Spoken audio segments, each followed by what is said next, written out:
Hello friends, welcome to your comfort the classes. और आज हमारा करंट अफेयर का ये सेकंड वीडियो है, यानी कि जून सेकंड वीक का ये वीडियो होगा, जिसमें हम पीआईबी, पीआरएस और हिंदू की जो इम्पोर्टेंट न्यूज़ और टॉपिक्स हैं उनको हम कवर करेंगे। और इसकी अगर आप पीडीएफ जो है अगर आप डाउनलोड करना चाहेंगे तो आप डिस्क्रिप्शन में जाएंगे तो आपको वहाँ पर इसका लिंक मिल जाएगा और आपका इसका पीडीएफ भी डाउनलोड कर सकते हैं। मैं उसको अपलोड करूँगा। और पीडीएफ डाउनलोड करने का फ़ायदा ये रहेगा कि अगर आप अर्जेंट में अगर रिवीजन करना चाहेंगे तो वो आपके लिए आसान बन जाएगा। तो चलिए शुरू करते हैं। तो हमारा पहला टॉपिक जो है वो है नमीशा के बारे में हम लोग बात करेंगे। तो आप ये जो देख रहे हैं, ऑनलाइन नमीशा 2020 अब की बार सेलिब्रेट किया जा रहा है। और ये जो है नेशनल जो गैलरी ऑफ मॉडर्न आर्ट है, जिसे NGMA कहा जाता है, 8 जून से 3 जुलाई 2020 तक जो है, जो समर में जो है गर्मियों के दिनों में ये ग्रीष्मकालीन कला कार्यक्रम है। ये एक तरीके का आर्ट प्रोग्राम है जो कि आयोजन किया जाएगा किसके माध्यम से? NGMA यानी कि national gallery of modern art. तो इनके द्वारा ये किया जाएगा। यहाँ पर जो सबसे ज़्यादा इम्पोर्टेंट है कि ऑनलाइन नमीशा 2020 तो ऑर्गेनाइज किया जा रहा है।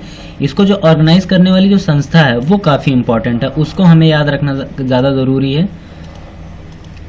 तो उसके बारे में थोड़ा सा पहले हम लोग इतिहास पढ़ लेते हैं थोड़ा। 1949 में जो है इसको स्टार्ट किया गया था। इसके बारे में आइडिया दिया गया था कि एक national gallery of modern art बनाया जाएगा, जिसके पश्चात जो है 29 मार्च 1954 को जो प्रथम प्राइम मिनिस्टर थे इंडिया के, जवाहरलाल नेहरू जी, उन्होंने जो है इसके बारे में बातचीत रखी और डॉक्टर S राधाकृष्णन जो है औपचारिक रूप से जो है NGMA की स्थापना की इन्होंने।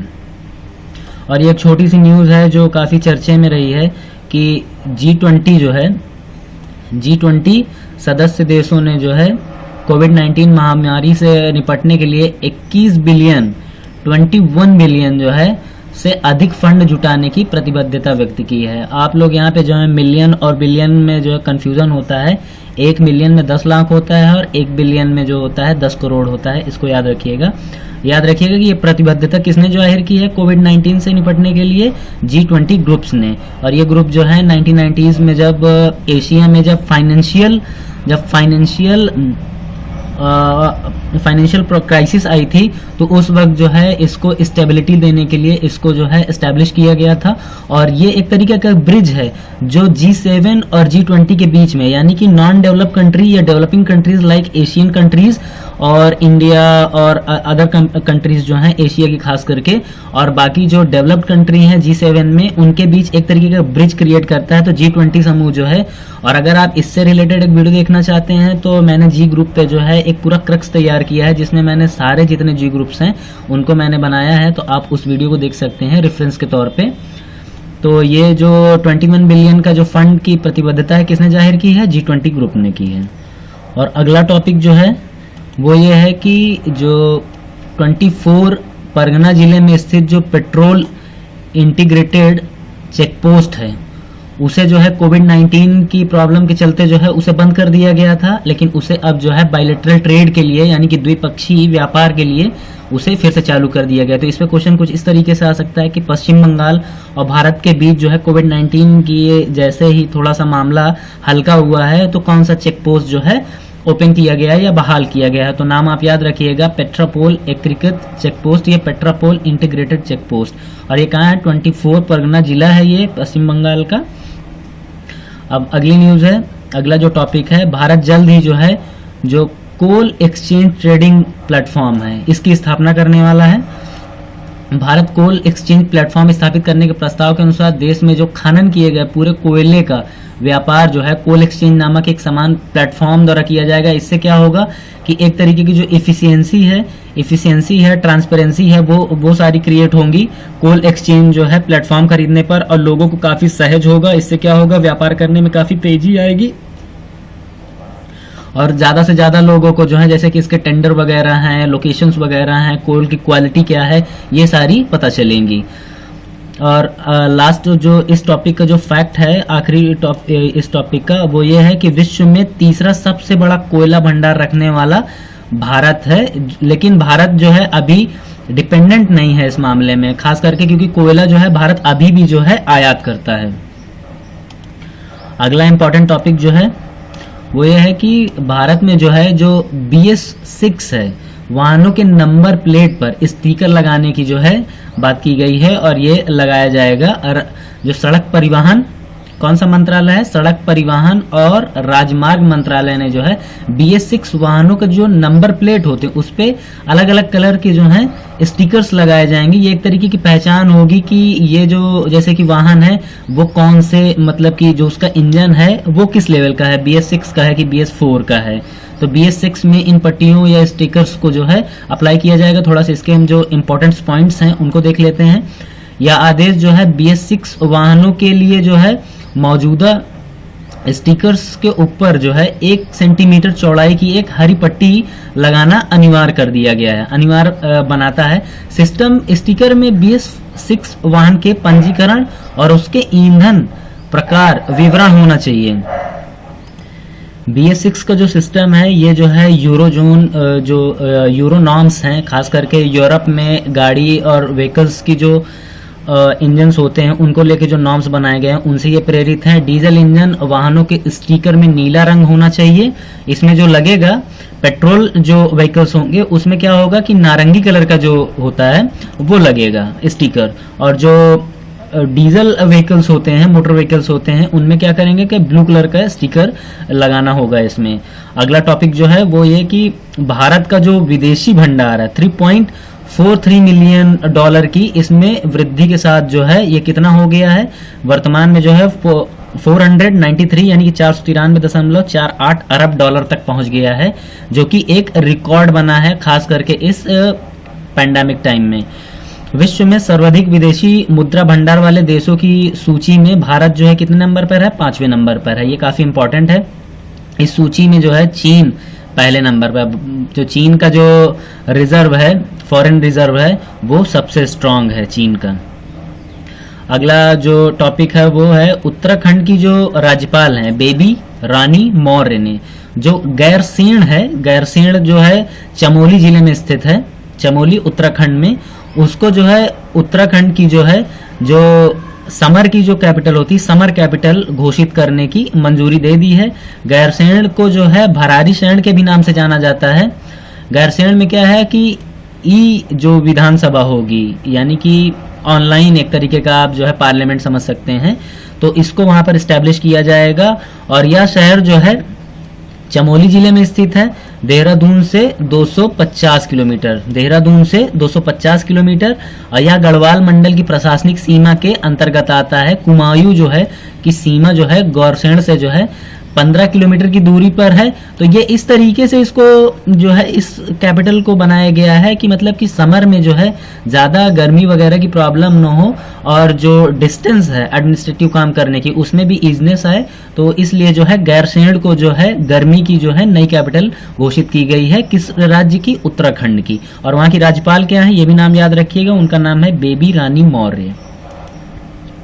अगला जो हमारा इम्पोर्टेंट टॉपिक है वो जो है थोड़ा सा अंतरिक्ष स्पेस की अवेयरनेस से संबंधित है। तो भारतीय अंतरिक्ष जो अनुसंधान संगठन ने ही हाल में जो नैनीताल का Aryabhatta research institute of observation science है, जिसे अराइज भी कहा जाता है, अराइज कहाँ पर स्थित है, उत्तराखंड के नैनीताल में स्थित है, एक समझौता ज्ञापन हुआ है, यानी कि मेमोरेंडम ऑफ अंडरस्टैंडिंग भी इसे कह सकते हैं, ये हुआ है। और इसके बीच में क्या इसके पॉइंट्स हैं, इसरो यानी कि ISRO और अराइज के बीच में ये जो ज्ञापन हुआ है, समझौता ज्ञापन हुआ है, अंतरिक्ष स्थिति जागरूकता और खगोल भौतिकी के क्षेत्र में सहयोग पर समझौता ज्ञापन पर हस्ताक्षर किया गया है। यानी कि जो अवेयरनेस से रिलेटेड और जो एस्ट्रोनॉमी होती है उससे रिलेटेड पॉइंट पे जो है इसमें अंडरस्टैंडिंग की गई है, मेमोरेंडम किया गया है। अंतरिक्ष स्थिति जागरूकता में अंतरिक्ष पिंड ट्रैकिंग, अंतरिक्ष कक्षा विश्लेषण और अंतरिक्ष मौसम अध्ययन, यानी कि 3 बड़े बड़े जो हैं ये इनके ये ऑब्जेक्टिव हैं। इसको जो ये मेमोरेंडम किया गया है इसके 3 ऑब्जेक्टिव क्या हैं, अंतरिक्ष पिंड ट्रैकिंग करना है, अंतरिक्ष कक्षा विश्लेषण करना है और अंतरिक्ष मौसम अध्ययन करना है। इस समझौते का मुख्य उद्देश्य जो है भारतीय अंतरिक्ष परिसंपत्तियों को, अंतरिक्ष मलबे का जो कि स्पेस वेस्टेज होते हैं, जैसे कि कोई पुराना जो है वहां पे गया हुआ था सैटेलाइट वगैरह, और वो खराब हो जाते हैं। फिर क्या होता है, वो वहाँ पे जीरो ग्रेविटी में जो है वो चारों तरफ घूमते रहते हैं। तो क्या होता है, एक तरीके का स्पेस, जो कचरा नहीं होता, गार्बेज, वो वहाँ पे इकट्ठा हो जाता है, और हमारे जो नए एकदम बेहतरीन तरीके के जो अभी इस्टेब्लिश किए गए सैटेलाइट होते हैं, उनसे टकरा को वो उनके खतरा पहुंचा सकते हैं। इस पे भी काम करना है। इसरो ने जो है इससे पहले भी एक मेमोरेंडम जो है सिग्नेचर किया हुआ है, साइन किया हुआ है टेक्सास और ऑस्टिन यूनिवर्सिटीज के साथ, इससे पहले भी किया है। तो ये क्या होगा कि स्पेस जो अवेयरनेस ये एक तरीके का मेमोरेंडम है। ये किसके बीच हुआ है, ISRO के बीच और अराइज के बीच, यानी कि Aryabhatta research institute of observation science. और अगला टॉपिक है, आंध्र प्रदेश के जो मुख्यमंत्री हैं जगनमोहन रेड्डी ने पहला ऑनलाइन कचरा विनिमय जो एक्ट होता है कार्यक्रम शुरू किया है। यह कार्यक्रम जो है, जो जहरीले वेस्ट होते हैं, यह कार्यक्रम क्या होगा, जहरीले कचरे को सुरक्षित निपटान और जहरीले कचरे के पुनर्चक्रण और पुनः उपयोग को, यानी कि रिसाइकिल को शुरू किया जाएगा। और यह प्लेटफॉर्म जो है, ये जो है 6R की जो थ्योरी होती है उस पे काम करेगी। तो आप ये याद रखिएगा कि ये पहला ऑनलाइन कचरा रेगुलेशन जो प्रोग्राम है कहाँ शुरू किया गया, आंध्र प्रदेश में शुरू किया गया है। और ये किस पॉलिसी पे काम करेगी, तो 6R की थ्योरी होगी, जिसका मतलब क्या है, रीयूज, रिसाइकिल, रिड्यूस और रीडिजाइन, रिफर्बिश और रीमैन्युफैक्चर का पालन करेगी। तो ये 6R की पॉलिसी है, जो कि कहाँ पे लागू होगी, आंध्र प्रदेश का जो पहला ऑनलाइन कचरा विनिमय प्रोग्राम है। अगला हमारा जो इम्पोर्टेंट टॉपिक है वो है जया जेटली के तहत जो है, जया जेटली जो है उनकी अध्यक्षता में एक टास्क फोर्स का जो है गठन किया गया है, जिसकी वो अध्यक्ष हैं, जिसमें विभिन्न संबंधित विभागों के सचिवों को जो है पद सदस्य के रूप में शामिल भी किया गया, यानी कि उसके साथ भी कई मेंबर हैं। तो अब इसके बारे में थोड़ा डिटेल में देखते हैं। जो सेंट्रल जो women and child development ministry है, उसकी जो नवीनतम अधिसूचना के अनुसार महिलाओं और बच्चों के, यानी कि वुमेन्स और चिल्ड्रंस के जो स्वास्थ्य और पोषण से संबंधित, यानी हेल्थ एंड न्यूट्रिशन से संबंधित मामलों की जांच के लिए एक 10 सदस्यीय टास्क फोर्स का गठन किया जाएगा। और इसके अध्यक्ष कौन होंगी, वो होंगी जया जेटली।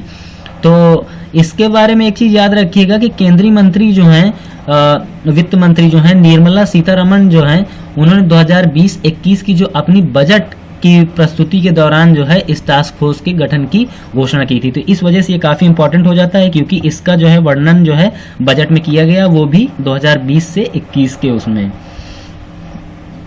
अगला है हमारा कि येल यूनिवर्सिटी ने हाल ही में द्विवार्षिक पर्यावरण परफॉर्मेंस यानी प्रदर्शन सूचकांक जारी किया है। भारत की इसमें रैंक कितनी आई है, 180 देशों में 168वीं रैंक है, जो कि 2018 की जो रैंकिंग थी उसमें 177 आई थी। अब पॉइंट उसमें स्कोर कितना किया था इंडिया ने, उसमें इंडिया ने स्कोर किया था इतना किया था 27.6 स्कोर किया था। तो 2018 में जो है उससे बेहतर रैंक आई है, और रैंक कितनी है, 168। वैसे ये येल यूनिवर्सिटी की जो है इंडाइसिस है, तो ये इतनी इंपॉर्टेंट नहीं होती है, लेकिन जो एमिनेंट इंस्टीट्यूट हैं, वर्ल्ड ऑर्गेनाइजेशन है, उनकी रिपोर्ट काफ़ी इंपॉर्टेंट होती है। लेकिन तब भी याद रखिएगा कि इन्वायरमेंट परफॉर्मेंस इंडेक्स जो है, जो ये देखिए 2 साल में आती है, तो उसकी रैंक कितनी है इंडिया की, 168 है, खास करके येल यूनिवर्सिटी वाली इन्वायरमेंट परफॉर्मेंस इंडेक्स पे। अभी हाल में ही पैंगोंग त्सो लेक या स्थल जो है काफ़ी चर्चा में है। उसकी वजह भी है कि चाइना और इंडिया का जो है स्टैंड ऑफ अभी चल रहा है। तो पैंगोंग त्सो झील जो है एक लंबी, इसके बारे में हम लोग जान लेते हैं कि इसकी ज्योग्राफी जान लेते हैं, काफ़ी इंपॉर्टेंट क्वेश्चन इससे आ सकता है। लंबी गहरी संकीर्ण झील है जो लद्दाख में है। कहाँ पर है, लद्दाख में क्षेत्र में जो है 4350 मीटर की ऊंचाई पर स्थित है। यह झील जो है 134 किलोमीटर लंबी है और 5 किलोमीटर चौड़ी है। और यह क्या है, एक ब्रैकिश वाटर लेक है, यानी कि खारे पानी की झील है। पैंगोंग त्सो लेक जो है एक अद्वितीय है, काफी ये फेमस है। एक तो ये इतनी ऊंचाई पर है, उसके बाद ब्रैकिश वाटर लेक है, और कहाँ पर है, लद्दाख में है। और इसकी जो लेंथ है वो भी काफी जो है आश्चर्यचकित करने वाली है। और सबसे बड़ी बात ये कि विवादित सीमा, ये जो इसका विवादित जो है, ये पानी जो है इसका विवादित जो बॉर्डर है, डिस्प्यूटेड बॉर्डर है, उससे ये गुजरती है। अगला जो हमारा टॉपिक है वो ये है कि स्पंदन अभियान के बारे में हम लोग बात करेंगे। स्पंदन अभियान एक तरीके के हार्ट बीट से रिलेटेड है।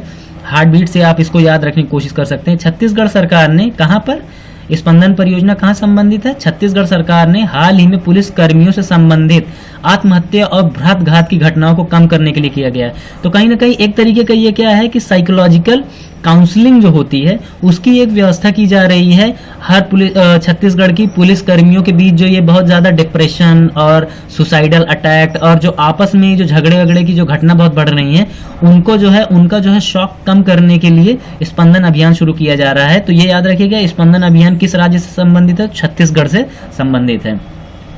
अगला टॉपिक है 8 जून 2009 से प्रत्येक वर्ष जो है विश्व महासागर दिवस मनाया जा रहा है और अभी जो है इसको 8 जून को सेलिब्रेट किया गया है, जिसका उद्देश्य जो है महासागरों के महत्व और इनकी वजह से आने वाली चुनौतियों के बारे में लोगों के बीच जागरूकता, एक तरीके की अवेयरनेस पैदा करने के लिए ये प्रोग्राम जो है बड़े स्तर पे चलाया जा रहा है। तो आप ये याद रखिएगा कि जो वर्ल्ड ओशियन डे है वो कब मनाया जाता है? 8 जून को सेलिब्रेट किया जाता है। और इसका मेन ऑब्जेक्टिव क्या है? मेन ऑब्जेक्टिव है लोगों को अवेयरनेस देना और इसके जो इम्पोर्टेंस को है उसको बताना।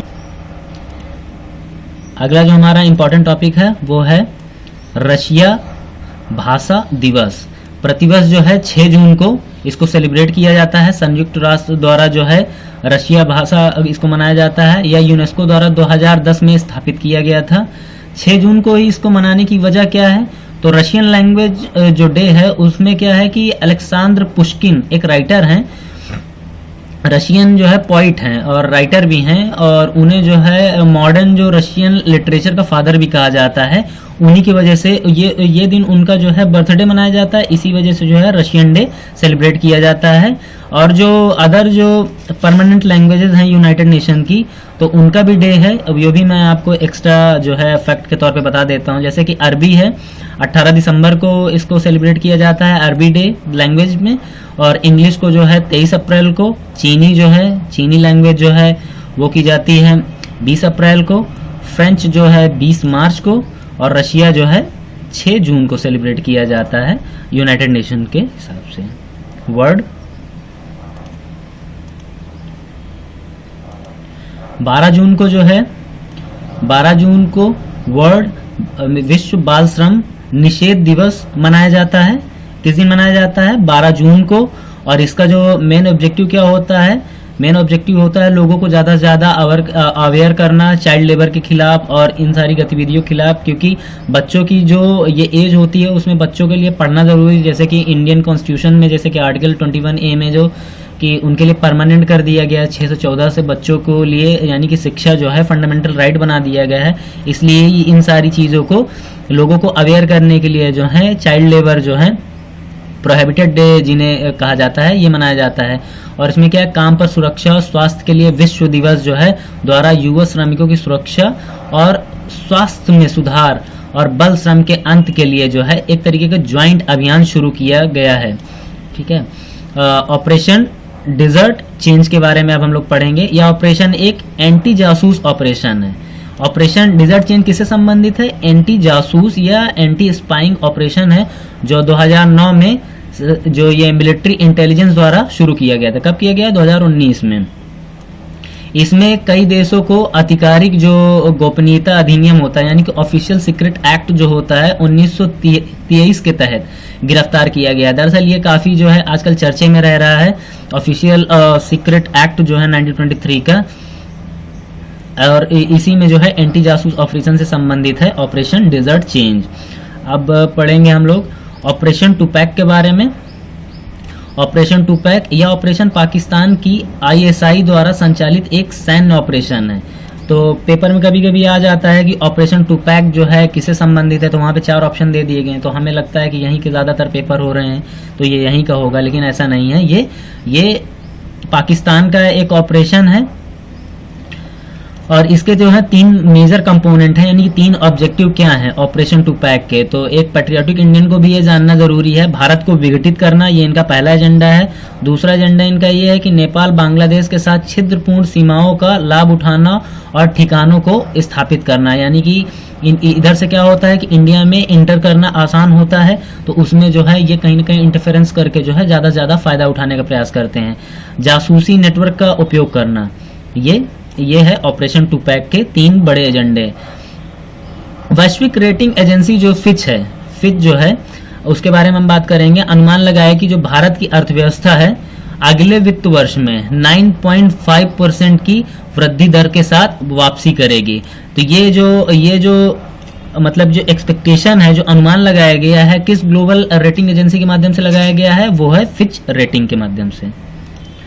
अगला टॉपिक है हमारा कि हाल ही में जो है हल्द्वानी उत्तराखंड में जो है एक जैव विविधता पार्क है, यानी कि बायोडायवर्सिटी पार्क खोला गया है, क्योंकि राज्य की जो समृद्ध वनस्पति विरासत है उसमें जो है नुकसान, अपरिदर्श अवक्रमण और विकास गतिविधियों से खतरा का सामना आ रहा है, जिससे लोगों को ज़्यादा से ज़्यादा क्या किया जाए, अवेयर करने के लिए ये एक जैव विविधता पार्क खोला जा रहा है। कहाँ खोला जाएगा? हल्द्वानी में। जो FSSAI है, भारतीय खाद्य सुरक्षा और मानक प्राधिकरण, जो ने हाल ही में 2019-20 का जो खाद्य सुरक्षा जो इंडेक्स होता है उसे लॉन्च किया है। तो खाद्य सुरक्षा इंडेक्स किसने लॉन्च किया है? FSSAI ने। तो गुजरात, तमिलनाडु और महाराष्ट्र ने रैंकिंग में क्या किया है? शीर्ष स्थान प्राप्त किया है। इसके जो मेजर जो पॉइंट्स हैं उनको देख लेते हैं।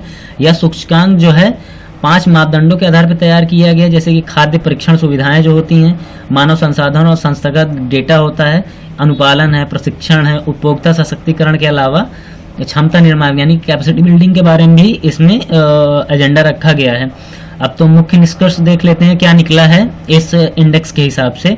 छोटे राज्यों में गोवा ने जो है इसमें प्रथम स्थान प्राप्त किया, लेकिन बड़े राज्यों में कौन प्राप्त किया है? गुजरात ने किया है। तो आप इसको जो है जी से याद रख सकते हैं। गुजरात ने भी टॉप किया है और गोवा ने भी टॉप किया है। इसके बाद मणिपुर और मेघालय का स्थान है। ये नॉर्थ ईस्ट के 2 राज्य हैं। केंद्र शासित प्रदेशों में जो है चंडीगढ़, दिल्ली और अंडमान द्वीप समूह जो है रैंकिंग में सबसे कहां पर है? टॉप पर है। अब थीम क्या है? खाद्य सुरक्षा सबका व्यवसाय है, यानी कि फूड सिक्योरिटी एवरीवन्स बिजनेस। यह विषय जो है, ये थीम बहुत इंपॉर्टेंट है। थीम से डायरेक्ट क्वेश्चन आ जाता है, आप इसे याद रखिएगा। यह विषय उन लोगों के लिए समर्पित था जो आपूर्ति श्रृंखला में थे और लॉकडाउन के दौरान सुरक्षित भोजन की निर्बाध जो उपलब्धता सुनिश्चित कर रहे थे। विश्व खाद्य सुरक्षा दिवस प्रत्येक साल जो है 7 जून को सेलिब्रेट किया जाता है। कब मनाया जाता है? 7 जून को। ये देखिए 7 जून को फूड सिक्योरिटी डे सेलिब्रेट किया जाता है। अगला टॉपिक जो है वो ये है कि पर ड्रॉप मोर क्रॉप। भारत सरकार ने वर्ष 2020-21 के लिए जो प्रधानमंत्री कृषि सिंचाई योजना के प्रति पर ड्रॉप मोर क्रॉप के लिए जो है 4000 करोड़ रुपए का आवंटन किया है किसानों की मदद के लिए। पर ड्रॉप मोर क्रॉप के बारे में थोड़ा समझ लीजिए। प्रधानमंत्री कृषि सिंचाई योजना के तहत जो है पर ड्रॉप मोर क्रॉप स्प्रिंकलर और ड्रिप सिंचाई के माध्यम से जो जल उपयोग जो क्षमता पर ये इसको आधारित किया गया है, उसमें ये काम आएगा। इसका उद्देश्य जो है उर्वरक उपयोग, श्रम व्यय और लागत को कम करना है। तो ये याद रखिएगा कि पर ड्रॉप मोर क्रॉप किसके तहत है? प्रधानमंत्री कृषि सिंचाई योजना के तहत है। और इसमें कितना कंट्रीब्यूट किया गया 2020-21 में? आवंटित कितना किया गया है? वो किया गया है 4000 करोड़। अब हम लोग 2020 की जो कॉस्ट ऑफ लिविंग सर्वे आई है, जो कि मर्सर जो है पब्लिश करता है, उसमें जो है कि मतलब सबसे महंगा शहर और सबसे कॉस्टली जो लग्जरियस शहर है उनके बारे में चर्चा की जाती है। तो मुंबई जो है भारत का सबसे महंगा शहर है। कौन सा शहर है? मुंबई। यह विश्व स्तर पर प्रवासियों के लिए 60वां सबसे महंगा शहर है और एशिया में जो है ये 19वें स्थान पर है। भारत में मुंबई के बाद नई दिल्ली है, जिसने पिछली रैंकिंग से काफ़ी सुधार किया है। अभी जो है इसका 101 है और चेन्नई जो है विश्व स्तर पर 143वें रैंक पर है। यानी कि तीन जो है सिटीज़ आई हैं इसमें। दिल्ली आई है, मुंबई, दिल्ली और चेन्नई। वैश्विक सूची में हांगकांग सबसे टॉप पर है, जिसमें मुंबई को जो है 60वां रैंक मिला है। उसमें नंबर 1 पे कौन है? उसमें नंबर 1 पर है हांगकांग। ये देखिए हांगकांग है। इसके बाद तुर्कमेनिस्तान का जो अशगाबाद है वहाँ है। टोक्यो और ज्यूरिख स्विट्जरलैंड क्रमशः तीसरे और चौथे स्थान पर है। वैश्विक सूची में जो है हांगकांग सबसे ऊपर है। इसके बाद मैंने आपको बता दिया है कौन कौन है। तीसरे स्थान पे जापान का टोक्यो, चौथे स्थान पर ज्यूरिख है। न्यूयॉर्क कितने नंबर पे है? न्यूयॉर्क 6वें नंबर पर है सबसे महंगे सिटीज में मर्सर रिपोर्ट में। चीन का संघाई जो है 7वें स्थान पर है। स्विट्जरलैंड के बर्न और जिनेवा क्रमशः 8वें 9वें स्थान पर है। बीजिंग कितने नंबर पर है? 10th पे है। इस साल का जो रमन मैग्सेसे अवार्ड है, जिसे एशिया का नोबेल प्राइज कहा जाता है, ये फिलीपींस की जो रॉकफेलर फाउंडेशन है उसके द्वारा दिया जाता है। उसे जो है कोविड-19 महामारी के कारण इस वर्ष रद्द कर दिया गया है। और जो पिछला जो रमन मैग्सेसे अवार्ड था वो एनडीटीवी के जो पॉपुलर प्राइम टाइम जर्नलिस्ट हैं जिनका नाम रवीश कुमार है उनको दिया गया है। 1970, इससे पहले भी जो है 3 बार इसे रद्द किया गया है, तो वो डेटा आप देख लीजिए। 1970 में वित्तीय जो फाइनेंशियल क्राइसिस आया था तब जो है इसे रद्द किया गया। 1990 में फिलीपींस में आए एक भयानक भूकंप के कारण इसको रद्द किया गया है। द्वितीय विश्व युद्ध के बाद अब थोड़ा से इस अवार्ड के बारे में जान लीजिए। मैंने आपको पहले जैसे बता दिया है कि जो मनीला बेस्ड रॉकफेलर फाउंडेशन है उसके माध्यम से जो है हर साल इसे वितरित किया जाता है। और द्वितीय विश्व युद्ध के बाद फिलीपींस गणराज्य के जो तीसरे राष्ट्रपति थे उन्हीं का नाम था रमन मैग्सेसे। उन्हीं के नाम पे जो है ये आवंटित किया जाता है प्रत्येक वर्ष। लेकिन इस साल जो है कोविड-19 की वजह से इसे डिले कर दिया गया है। पुणे स्थित अगला टॉपिक है हमारा कि पुणे स्थित जो defence institute of advance technology है, जिसे डाइट भी कहा जाता है, कोविड-19 का मुकाबला करने के लिए अनन्या नामक नैनो टेक्नोलॉजी आधारित कीटाणुनाशक स्प्रे जो है एस्टैब्लिश किया है, यानी इसने बनाया है। और यही जो कंपनी है, जो डाइट है, ये mask, PPE, hospital linen, medical instrument सहित सभी प्रकार की सतहों को कीटाणु रहित करने में प्रभावी भी होगा ये अनन्या। तो ये याद रखिएगा कि अनन्या क्या है और इसको किसने बनाया है। तो अनन्या बनाया गया है डाइट, जो कि पुणे बेस्ड एक डिफेंस इंस्टीट्यूट है। और अनन्या क्या है? ये कीटाणुनाशक स्प्रे है। थोड़ा सा डाइट के बारे में जान लेते हैं। Defence institute of advance technology जो है ये रक्षा मंत्रालय के तहत जो है संचालित होती है। और यह संस्थान भारतीय आयुध कारखानों, तटरक्षक बल, भारतीय सशस्त्र बल यानी कि वायुसेना, सेना और नौसेना के अधिकारियों को यह प्रशिक्षित, यानी कि यहाँ ट्रेनिंग भी होती है। इसकी स्थापना कब की गई थी? डाइट की 1952 में की गई थी। और इस संस्थान के जो कुलाधिपति होते हैं वो कौन होता है? डिफेंस मिनिस्टर यानी कि रक्षा मंत्री होते हैं। अब हम कोरोबॉट के बारे में बात करेंगे। कोरोबॉट क्या है? ये डायरेक्ट क्वेश्चन आ सकता है कि कोरोबॉट क्या है। तो थाने के जो एक इंजीनियर हैं ने एक इंटरनेट नियंत्रित रोबोट जो है डेवलप किया है। यह रोबोट जो है कोविड-19 रोगियों के इलाज करने वाले अस्पतालों की जो क्या करेगा, ज़रूरतों को संबोधित करता है। ये उनके लिए बनाया गया है। तो ये जो कोरोबॉट क्या है? कोरोबॉट जो है कोविड-19 रोगियों के इलाज करने के लिए हॉस्पिटल में जो है एक तरीके की मदद मुहैया कराएगा। ये एक रोबोट है जो थोड़ा सा जिसमें आर्टिफिशियल इंटेलिजेंस भी होगा।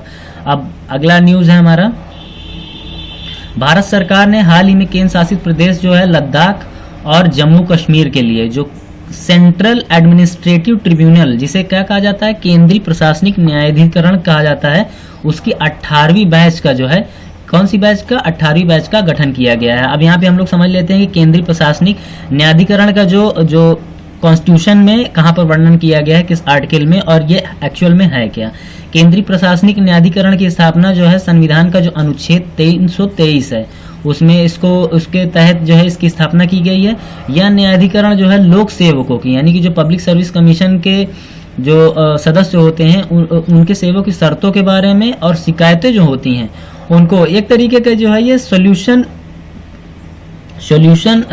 मैकेनिज्म है एक तरीके का। इसे CAT कैट भी बोला जाता है। केंद्रीय प्रशासनिक न्यायाधिकरण को जो है उच्च न्यायालय के रूप में कार्य करने की शक्ति भी प्रदान की गई। इसके पास जो है जुडिशियल पावर भी होती हैं। ये जो है जो हाई कोर्ट होता है उसके जैसा बिहेव भी कर सकता है। यह प्रशासनिक ट्रिब्यूनल अधिनियम 1985 की धारा जो 17 के तहत किया गया है। ट्रिब्यूनल के कर्मचारियों, अधिकारियों के भत्ते और वेतन केंद्र सरकार द्वारा विनिर्दिष्ट किए जाएंगे। जो इसके मेंबर होंगे उनके जो जितने भी पेमेंट्स वगैरह होंगे, अलाउंसेस होंगी, वो सारे कौन तय करेगा? वो करेंगी केंद्र सरकारें। अगला हमारा इम्पोर्टेंट टॉपिक है, ये अवार्ड से रिलेटेड है और ये अवार्ड का नाम क्या है? Richard Dawkins award. ये जो है पहले इंडियन होंगे जावेद अख्तर जिनको ये रिचर्ड डॉकिंस पुरस्कार दिया गया है। यह विज्ञान, शिक्षा या मनोरंजन के क्षेत्रों के उन लोगों को प्रदान किया जाता है जो सार्वजनिक रूप से धर्मनिरपेक्षता, तर्कसंगतता और वैज्ञानिक सत्य यानी कि सेकुलर और रैशनल और जो ये साइंटिफिक ट्रूथनेस होती है ना, उस पे जो लोग काम करते हैं उनको ये अवार्ड दिया जाता है, रिचर्ड डॉकिंस अवार्ड।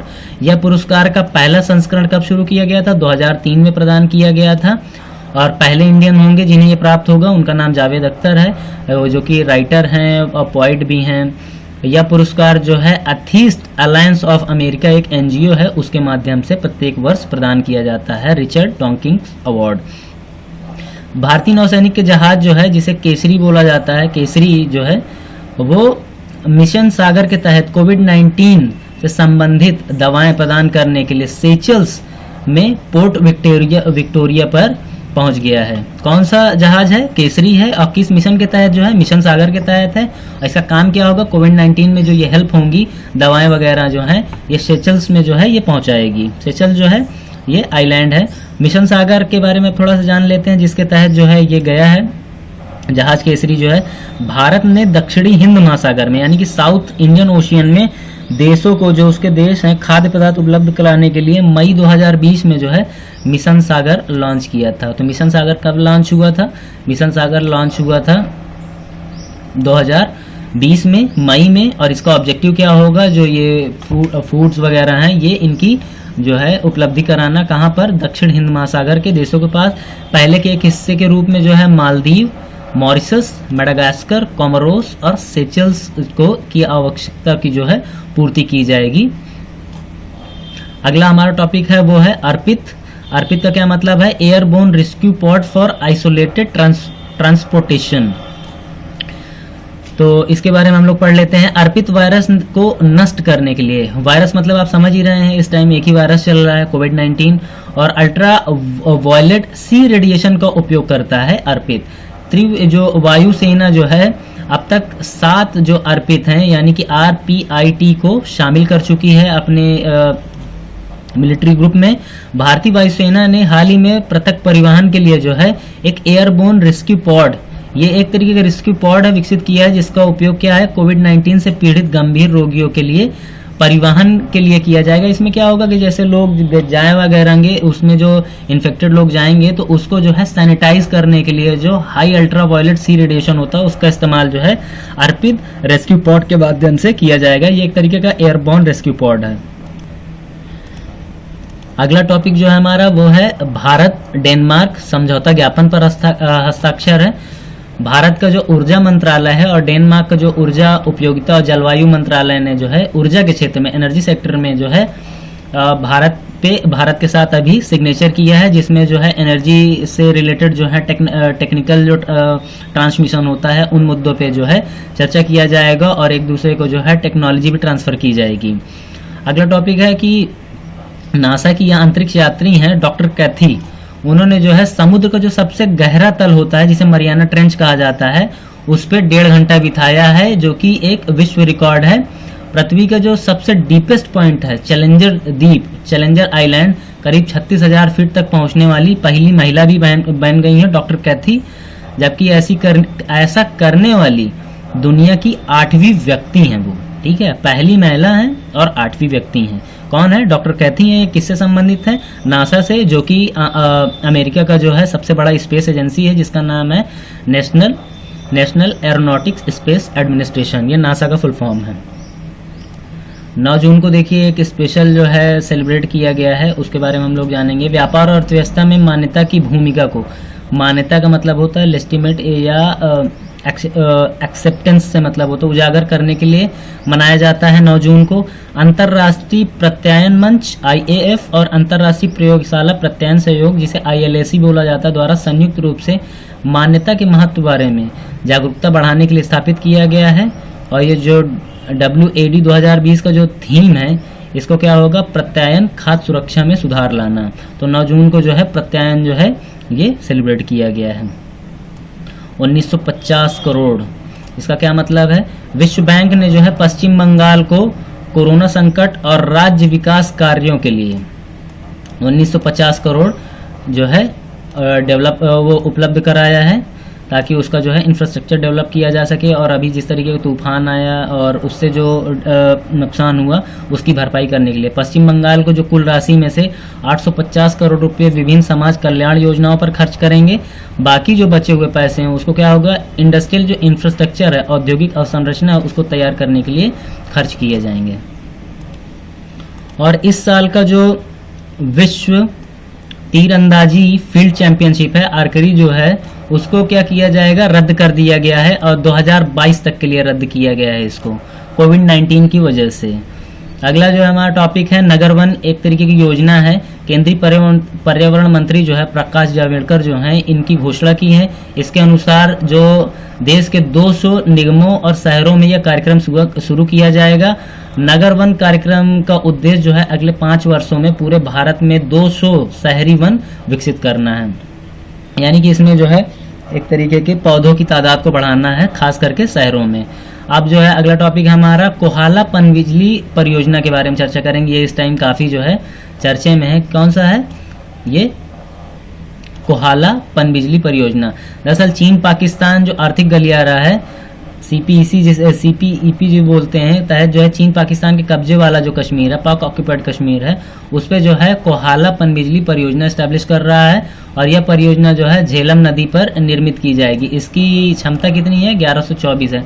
तो हमें ये याद रखने की जरूरत है कि कोहाला पनबिजली परियोजना जो है इंडिया की जो सरजमी है, जिसपे जो है पाकिस्तान का कब्जा है, उस पे जो है चाइना और पाकिस्तान मिलके दोनों बना रहे हैं। अगले जो है शख्सियत हैं, वेरी इंपॉर्टेंट पर्सन की लिस्ट में आते हैं एम नेत्रा। एम नेत्रा को जो है, एम नेत्रा काफ़ी चर्चे में है। एम नेत्रा को जो है United Nation Association for Development and Peace जो है UNADAP के लिए जो है goodwill ambassador to the poor चुना गया है। इनको किसे चुना गया है, goodwill ambassador to the poor, ये चुना गया है एम नेत्रा को। विश्व ये जो ब्रेन ट्यूमर दिवस है, कब सेलिब्रेट किया जाता है, 8 जून को सेलिब्रेट किया जाता है। इस दिवस की शुरुआत जो है जर्मन जो ब्रेन ट्यूमर एसोसिएशन है डाइशे हिरन ट्यूमर हेल्थ की ओर से की गई है ये। और इस संघ का जो गठन है कब किया गया था, 1998 में किया गया था। विश्व महासागर दिवस, वर्ल्ड ओशियन डे, कब मनाया जाता है, मैंने आपको ये पहले बताया, रिपीटेशन हो गया, चलिए आपको रिवीजन भी हो जाएगा। 8 जून को मनाया जाता है। और 2020 की जो इसकी थीम है वो क्या है, innovation for a sustainable ocean, ये इसकी थीम है वर्ल्ड ओशियन डे की। यह दिवस किसके द्वारा घोषित किया जाता है, यूनाइटेड नेशन के द्वारा। ये जरूर याद रखिएगा, किसके द्वारा किया जाता है, यूनाइटेड नेशंस द्वारा घोषित किया जाता है। वर्ल्ड फूड सिक्योरिटी डे जो है 7 जून को सेलिब्रेट किया जाता है। और 2020 की थीम क्या है, फूड सेफ्टी एवरीवन्स बिजनेस। और इस साल इसे कौन सेलिब्रेट करने का इंडिया में कौन जिम्मा लेता है, इंडिया में जिम्मा जो है लेता है वो है FSSAI। और WHO ने जो है अपनी वेबसाइट में इसके बारे में काफ़ी डिटेल से जानकारी दी है। और राइट ईट मूवमेंट भी जो है FSSAI द्वारा ही फूड सिक्योरिटी के तहत ही किया गया था। अब हम चर्चा करेंगे थोड़ा सा भारत की आर्थिकी को लेके। एक जो है रुझान आया है जिसमें 3.2% जो है इंडिया की जो अर्थव्यवस्था है 3.2% कम हो जाएगी। ये किसने कहा है, ये कहा है वर्ल्ड बैंक ने। कितनी कम होगी, 3.2%। इन्वायरमेंट परफॉर्मेंस इंडेक्स को जो अमेरिका की जो प्रतिष्ठित यूनिवर्सिटी है, येल यूनिवर्सिटी है, उसने अभी जारी की है, जिसमें मैंने आपको पहले ही डिटेल दे दिया है कि इंडिया को 168 जो है ये रैंक मिली है। कितनी मिली है, 168। और पिछले बार कितनी थी, पिछले बार जो है 2018 में इसकी रैंक थी 177 थी। इस बार थोड़ा सा जो है इसमें इम्प्रूवमेंट हुआ है। और टॉप 5 कंट्री कौन है, टॉप 5 कंट्रीज जो रही हैं, पहले पे डेनमार्क है, ये अक्सर करके ऑब्वियस है, हमेशा रहती है। लग्जमबर्ग है, स्विट्जरलैंड है, और यूनाइटेड किंगडम है, और फ्रांस है।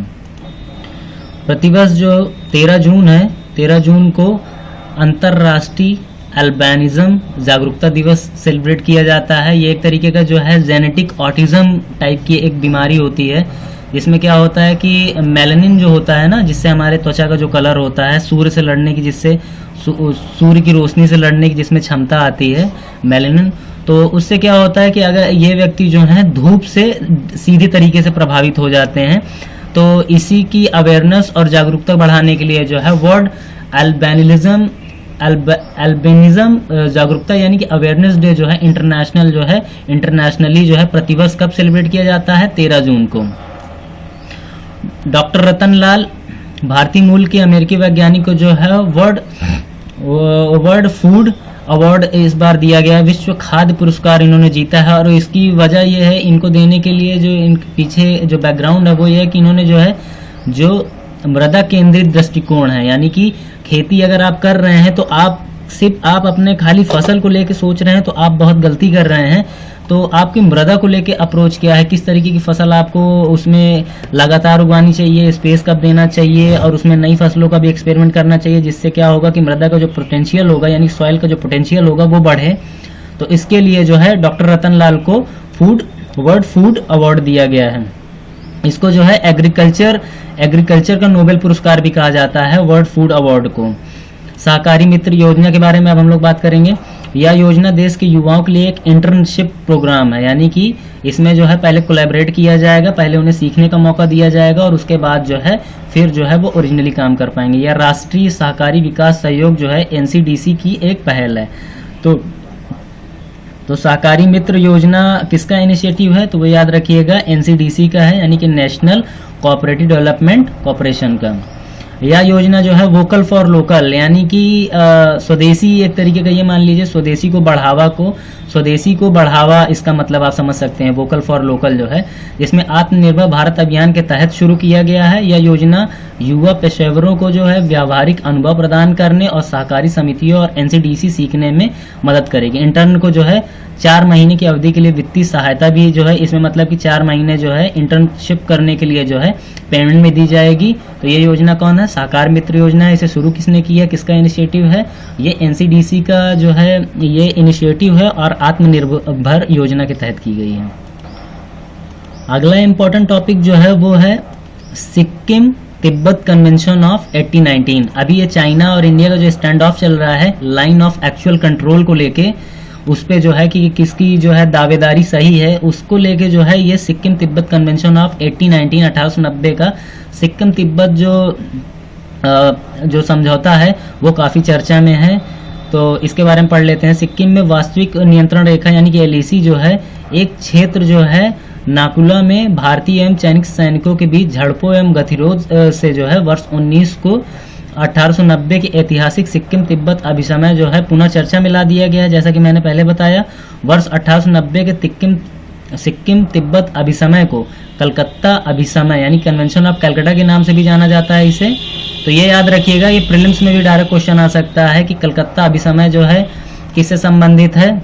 तो ये जो है सिक्किम तिब्बत अभिसमय को ही कहा जाता है। या United kingdom of great Britain एवं आयरलैंड तथा तिब्बत से संबंधित जो किंग थे राजवंश एवं सिक्किम के बीच जो है 19वीं सदी की एक संधि थी। इस संधि पर भारत के वायसराय लॉर्ड लैंसडाउन और जो चीनी अंबान थे यानी कि या तिब्बत के निवासी जो शेंग ताई थे द्वारा जो ये 17 मार्च 1890 को कलकत्ता में हस्ताक्षरित हुआ था। सो सिक्किम तिब्बत कन्वेंशन के टाइम में कौन यहाँ के वॉइसरॉय थे जिनके माध्यम से ये सिग्नेचर किया गया था? तो उनका नाम याद रखिएगा, वॉइसरॉय थे लॉर्ड लैंसडाउन। अब हम तंजानिया से रिलेटेड कुछ न्यूज़ पढ़ेंगे। तो तंजानिया के जो राष्ट्रपति हैं इस टाइम, उनका नाम है जोसेफ मोकफुली से जो है टेलीफोन पर जो है इंडियन प्राइम मिनिस्टर की अभी बातचीत हुई है और उसकी बायलैटरल रिलेशंस की जो है समीक्षा भी की गई है। कोविड पैंडेमिक की वजह से ये जो है टेलीफोन वार्ता हुई है। इस वार्ता के दौरान दोनों देशों और पक्षों ने भारत और तंजानिया के जो रिश्ते हैं उसके बीच जो बढ़ती हुई जैसे कि डेवलपमेंट है, कोऑपरेशन है, शैक्षिक संपर्क है यानी कि एजुकेशनल जो कम्युनिकेशन है, व्यापार तथा निवेश प्रवाह पर संतोष जो है व्यक्त किया है और इस प्रवृत्ति में तेजी लाने की संभावना पर चर्चा भी की। तो हमारे लिए जो सबसे इम्पोर्टेंट वो ये है कि तंजानिया जो है, तंजानिया का हम लोग मैप देख लेते हैं। तंजानिया की राजधानी क्या है? तंजानिया की राजधानी दार एस सलाम है। और ये किस किस कंट्री से बॉर्डर शेयर करती है? तो ये याद रखिएगा, केनिया से करती है तंजानिया, युगांडा से करती है, और DRC यानी कि डेमोक्रेटिक रिपब्लिक कॉन्गो से भी करती है, रवांडा से भी करती है, और ये बुरुंडी से भी करती है। ठीक है, ये बुरुंडी है, और ये यहाँ पे जो है जाम्बिया से भी करती है। ये देखिए जाम्बिया से भी करती है ये बॉर्डर शेयर, और ये मलावी से भी करती है, और लास्ट कंट्री जो है ये मोजाम्बिक से भी ये बॉर्डर शेयर करती है। देखिए ये सोमालिया से नहीं शेयर करती है। ठीक है, अभी हाल ही में HEIQ वायरो ब्लॉक NPJ03 ये काफ़ी चर्चा में रहा है, तो हम लोग देख लेते हैं इसका क्या मतलब है या ये किस चीज़ को लेके चर्चा में है। तो HIQ वायरो ब्लॉक NPJ03 एक जो है इंटेलिजेंस स्विस टेक्सटाइल टेक्नोलॉजी है। ठीक है, जिसमें कपड़ा निर्माण जो प्रक्रिया के अंतिम चरण पर के दौरान जो है कपड़े से इसे जोड़ा जाता है, और इससे क्या होता है जो उसमें इन्फेक्शन होता है, वायरस वगैरह होते हैं, वो खत्म हो जाते हैं। तो यह उन्नत चांदी एवं पुट्टिका प्रौद्योगिकी जो होती है, यानी कि advance silver and vesicle technology का एक विशेष संयोजन है। तो ये याद रखिएगा HIQ वायरो ब्लॉक NPJ03 क्या है, तो ये एक तरीके की इंटेलिजेंस स्विस टेक्सटाइल टेक्नोलॉजी है। अगला टॉपिक है हमारा कि जो पृथ्वी विज्ञान मंत्रालय है द्वारा मुंबई शहर में बाढ़ की तीव्रता को कम करने के लिए एक अत्याधुनिक यानी कि बहुत ही सोफिस्टिकेटेड मॉडर्न जो है इंटीग्रेटेड ये जो बाढ़ चेतावनी प्रणाली होती है उसकी उन्होंने डेवलपमेंट की है, उसको बनाया है, जिसका नाम है iFlows मुंबई। क्या नाम है उसका? iFlows मुंबई। और ये किसने बनाया है? मिनिस्ट्री ऑफ अर्थ साइंस ने बनाया है। किस चीज़ के लिए? बाढ़ की तीव्रता को जो है चेतावनी देने के लिए। ये एक तरीके का हाईली मॉडर्नाइज जो है इंटीग्रेटेड जो है फ्लड से रिलेटेड जो है ये एक तरीके का सिस्टम है, अवेयरनेस सिस्टम है।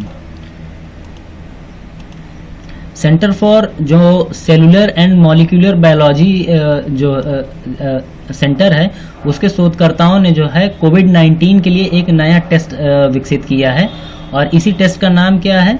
रिवर्स ट्रांसक्रिप्शन नेस्टेड PCR जिसे कहा जाता है। ये टेस्ट का जो है इसको तैयार किया किसने किया है? ये किया है CCMB ने किया है, centre for cellular and molecular biology ने किया है।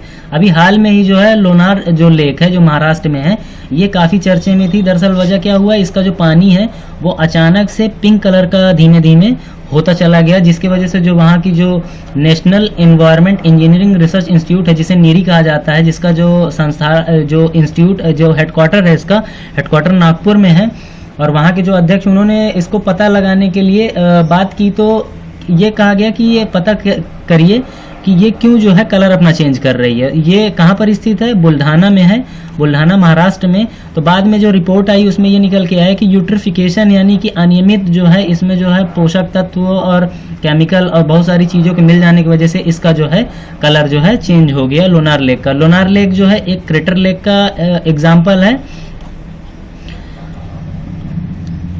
अब अगला जो है हमारा आएगा, अगला टॉपिक है वो है तुरंत कस्टम। तुरंत कस्टम अभी लॉन्च किया गया है। किसने लॉन्च किया है? CBIT कस्टम्स, CBIC जिसे है जो कि केंद्रीय अप्रत्यक्ष कर एवं सीमा शुल्क बोर्ड जो है ने बंगलुरु व चेन्नई में अपना जो है एक फ्लैगशिप प्रोग्राम जो है शुरू किया है, जिसका नाम है तुरंत कस्टम। तो तुरंत कस्टम किसके माध्यम से शुरू किया गया है? CBIC के द्वारा शुरू किया गया है। अगला हमारा टॉपिक है वो ये है कि डेक्कन क्वीन इस टाइम काफ़ी चर्चे में है। डेक्कन क्वीन दरअसल क्या है? इंडिया की पहली डिलक्स ट्रेन है जो कि पुणे और मुंबई के बीच शुरू की गई थी, और इसका नाम डेक्कन क्वीन जो है पुणे के नाम पर रखा गया था। तो क्वीन ऑफ डेक्कन के रूप में भी इसे जाना जाता है।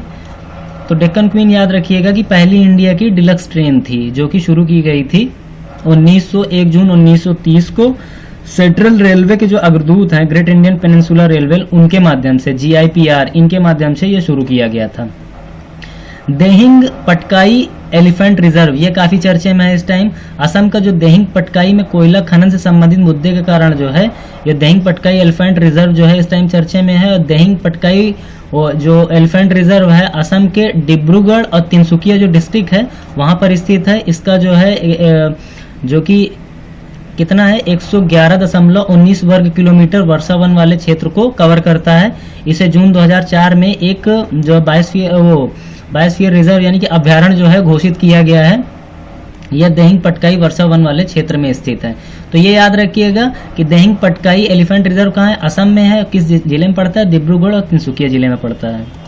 फाइनली हमारा जो लास्ट इस करंट अफेयर की वीडियो में, वीकली वीडियो में लास्ट टॉपिक है वो, उसके बारे में हम चर्चा करेंगे। केमन आइलैंड जो है इस वक्त काफ़ी चर्चे में है।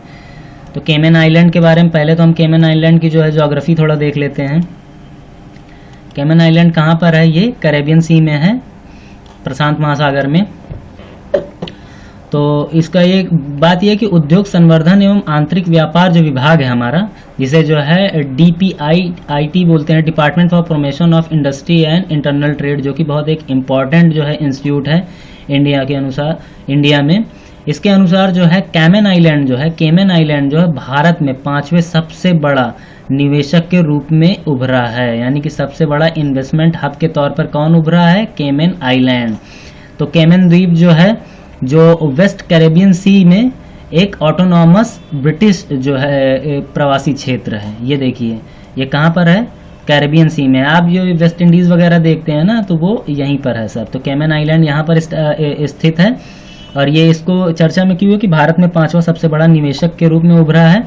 और 264 किलोमीटर इसका जो है टोटल क्षेत्रफल है। और इसमें 3 सबसे बड़े जो आइलैंड जो मेजर हैं वो हैं ग्रैंड कैमन, कैमन ब्रॉक और लिटिल कैमन। यानी कि इसके अंदर 3 सबसे बड़े जो आइलैंड्स हैं वो कैमन आइलैंड्स के अंदर हैं। और यहाँ की जो राजधानी है वो क्या है, राजधानी इसकी है जॉर्ज टाउन है, जो ग्रैंड कैमन द्वीप पर स्थित है। ये स्थित किस पे है, ग्रैंड कैमन जो पहला वाला आइलैंड का पार्ट है उस पे स्थित है। और जो तीनों आबादी में सबसे अधिक आबादी वाला भी है। ये तीनों द्वीपों में सबसे ज़्यादा आबादी भी किस में है, ग्रैंड कैमन द्वीप में है। और इसकी कैपिटल क्या है, जॉर्ज टाउन है। और चर्चा में क्यों है, भारत का जो है 5वां सबसे बड़ा इन्वेस्टर कंट्री बनने के तौर पे ये उभरा है DPIIT के नई रिपोर्ट के हिसाब से। तो आई होप कि आपको ये मेरे करंट अफेयर का वीडियो अच्छा लगा होगा। और अच्छा लगा हो तो आप प्लीज़ कमेंट करके मुझे बताएं कि मैं इसमें क्या सुधार कर सकता हूँ या क्या रिफॉर्म्स कर सकता हूँ। और अगर आप इसकी PDF डाउनलोड करना चाहते हैं तो आप डिस्क्रिप्शन लिंक्स में भी आपको मिल जाएगा। और अगर आप टेलीग्राम चलाते हो तो टेलीग्राम में जो है यूरेका इन्फो अड्डा सर्च करेंगे तो आपको वहाँ पे अदर मटेरियल्स के साथ साथ जो है इसकी भी जो है आपको PDF या PPT जो है उपलब्ध कराई जाएगी। तो thank you for watching the video.